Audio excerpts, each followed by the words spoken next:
Il y a plein de chiffres qui ont circulé sur les salaires. Sont-ils vraiment à la hausse? Ça va vraiment dépendre d'une personne à l'autre. Tout le monde va gagner, ça c'est sûr, mais ça dépendra parce qu'on a plusieurs manières d'améliorer ce salaire. Il y a tout d'abord un job bonus qui va être donné aux salaires les plus faibles, aux salaires moyens, dès l'année 2026.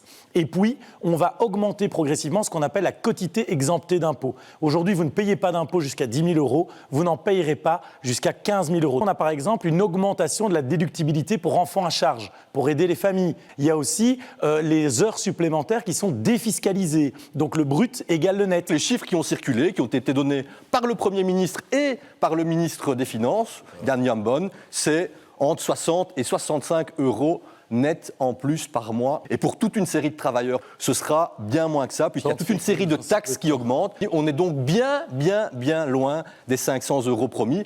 Le mouvement réformateur a toujours parlé de 500 euros de différence entre l'inactivité et l'activité. Et ça sera amplement rencontré. Il y a quelque chose qui coince, c'est qu'en fait, on doit faire des efforts. Et donc, en fait, en moyenne, on ne peut pas espérer que tout le monde va gagner plus dans un environnement où on se doit de réduire notre déficit budgétaire. Donc, il faudrait un message clair en disant, ben non, en fait, peut-être que certaines personnes pourraient être immunisées, on pourrait même imaginer que certaines personnes gagnent plus, mais pour la plupart, dans le contexte d'un assainissement budgétaire, assainissement veut dire moins.